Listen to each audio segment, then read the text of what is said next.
Will ICSI postpone June 2025 exams. तो जब से सीए के एग्जाम्स पोस्टपोन हुए और बॉर्डर पे इंडिया पाकिस्तान के बीच में जो टेंशन है वो बढ़ रहा है, तब से हर स्टूडेंट के माइंड में एक कॉमन क्वेश्चन है कि एग्जाम जो जून 2025 का, जो 1 जून 2025 से स्टार्ट होने वाला है, वो क्या उसी टाइम पे स्टार्ट होगा या फिर कैंसिल होगा या फिर पोस्टपोन होगा। स्टूडेंट पढ़ाई नहीं कर पा रहा है क्योंकि माइंड में कोई क्लैरिटी नहीं है कि कैसे प्लानिंग करना है, कैसे हम प्रिपेयर हो सकते हैं एग्जाम के लिए, अगर फिक्स ही नहीं है कि एग्जाम टाइम पे होगा या फिर पोस्टपोन होगा। तो इसी के बीच में आईसीएसआई के एंड से आईसीएसआई के प्रेसिडेंट ने एक बहुत ही इंपॉर्टेंट अपडेट दिया है, जिससे बहुत ज़्यादा क्लैरिटी आ जाती है कि एज ऑफ नाउ पोस्टपोनमेंट का क्या प्लान है, और अगर सिचुएशन खराब होता है या फिर ऐसा ही रहता है तो क्या एक्शन ले सकता है आईसीएसआई अपने एंड से in the interest of the students. तो अब आईसीएसआई के प्रेसिडेंट ने डायरेक्टली बता दिया है फाइनली, मतलब ये जो भी अपडेट आ रहा है वो आईसीएसआई के प्रेसिडेंट से डायरेक्टली, कोई प्रोफेसर या फिर कोई थर्ड पार्टी से नहीं है। आईसीएसआई के प्रेसिडेंट ने डायरेक्टली ये स्टूडेंट्स को अपडेट दिया है कि as of now exam postpone होने का कोई भी चांसेस नहीं है,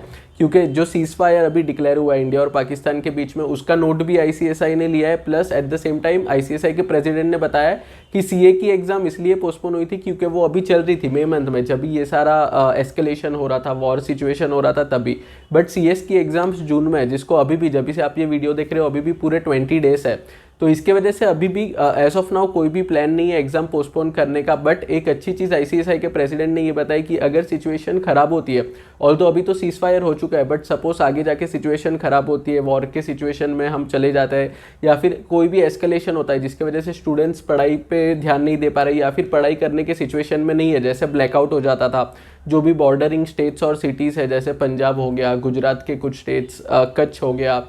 ऐसे कोई भी जगह पे, जम्मू कश्मीर जहाँ पे ब्लैकआउट हो जाता था, वहाँ के स्टूडेंट्स को काफ़ी ज़्यादा इंपैक्ट होता था क्योंकि उनके पास पढ़ने का कोई चांस ही नहीं है। मतलब अगर कंप्लीट ब्लैकआउट हो जाएगा तो वो पढ़ाई कैसे करेंगे। तो ऐसी कोई भी सिचुएशन कंटिन्यू रहती है या फिर एस्केलेशन होता है, तो वो सिचुएशन में आईसीएसआई सोच सकता है एग्जाम पोस्टपोन करने का। ये बहुत ही इंपॉर्टेंट रिलीफ है ऐसे स्टूडेंट्स पे जो जम्मू कश्मीर या फिर गुजरात या फिर श्रीनगर जैसे सिटीज़ में है, जो बॉर्डर पे है और जहाँ पे डेली बेसिस पे ब्लैकआउट एनफोर्स हो रहा था, उसके वजह से उनके पास कोई मौका ही नहीं मिलता था पढ़ाई करने का, और वो सिचुएशन भी ऐसा नहीं था, मतलब मेंटली भी वो स्टूडेंट्स प्रिपेयर नहीं होंगे ऐसे सिचुएशन में कि वो जो बाहर चल रहा है वो छोड़ के अब पढ़ाई पे फोकस कर पाए। तो ऐसे स्टूडेंट्स के लिए ये बहुत बड़ा रिलीफ है, क्योंकि आईसीएसआई ने यहाँ पे क्लैरिफाई किया है कि अगर ऐसी सिचुएशन वापस आती है, क्योंकि सीज फायर के बाद भी वापस कुछ एस्केलेशन हुआ था, बॉर्डर पे ड्रोन्स कुछ उन्होंने डाले थे, तो ये सारी चीज़ें कंटिन्यू करती है और ये सिचुएशन मेंटेन रहता है कि ब्लैकआउट हो रहा है डेली बेसिस पे, तो ये सिचुएशन में in the interest of the students ICSI consider कर सकता है एग्जाम पोस्टपोन करने का। बट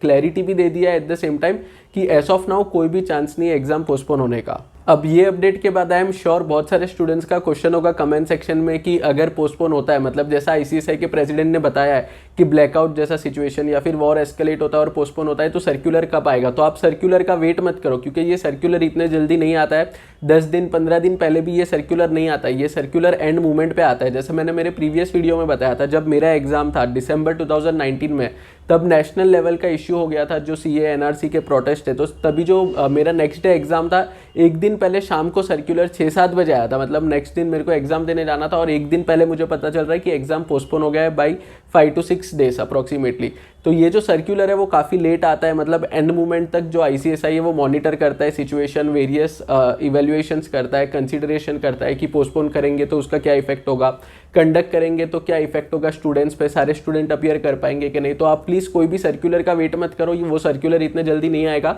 आपका एग्जाम है 1 जून को, तो मैक्सिमम वो सर्कुलर 27, 28, 29 मई को आ सकता है, उसके पहले कोई सर्कुलर नहीं आएगा। तो अभी आपको क्या करना है, जो आपका पहले से प्लान था, ये सारी सिचुएशन हुई उसके पहले जो आपका प्लान था वो कंटिन्यूसली उसको फॉलो करना है। ये सिचुएशन के ऊपर अभी ज़्यादा ध्यान नहीं देना है, क्योंकि एनीवेज अभी ऑफिशियली तो सीज फायर डिक्लेयर हो चुका है, तो उसके ऊपर आपको ज़्यादा ध्यान नहीं देना है। जो आपका प्लान था उसको एग्जीक्यूट करो, उसके पहले जो आपका स्टडी रूटीन था, स्टडी प्लान था, जो आपका रिवीजन रूटीन था, उसको फॉलो करो और आपका बेस्ट अटेम्प्ट 2 जून 2025 में ही एग्जाम्स क्लियर करने का। और बहुत सारे स्टूडेंट्स ऐसे हैं जिनका पढ़ाई अच्छा चल रहा था, बट ये सारे सिचुएशन के वजह से वो पढ़ाई नहीं कर पाए, तो अभी भी आपके पास काफ़ी ज़्यादा टाइम है, मतलब 20 डेज सफिशिएंट होता है एग्जाम क्लियर करने के लिए, अगर आप प्रॉपरली प्लान करो और हर एक दिन को बेस्ट वे में यूज़ करो। अगर आपको नहीं पता, मैं खुद भी ऐसे सिचुएशन में रह चुका हूँ जब मैंने 20 दिन पढ़ाई करके सीएस एग्जीक्यूटिव का एक ग्रुप क्लियर किया था। आप ये वाला वीडियो चेकआउट कर लेना, लिंक मैं आपको नीचे डिस्क्रिप्शन बॉक्स में दे दूंगा, उससे आपको एक कंप्लीट आइडिया आ जाएगा कि ये सिचुएशन में, आज के दिन में जो सिचुएशन में आप हो, उससे भी आप कैसे निकल के एग्जाम क्लियर कर सकते हो जून 2025 एग्जाम्स। तो फ्रेंड्स ये था पूरा अपडेट। आई होप जल्दी से जल्दी अभी आप वापस पढ़ाई के ऊपर फोकस कर पाओगे और आपका बेस्ट अटेम्प्ट दोगे जून 2025 एग्जाम्स में। अगर आपको आज का वीडियो अच्छा लगा है तो लाइक कर देना और thank you very much for watching the video.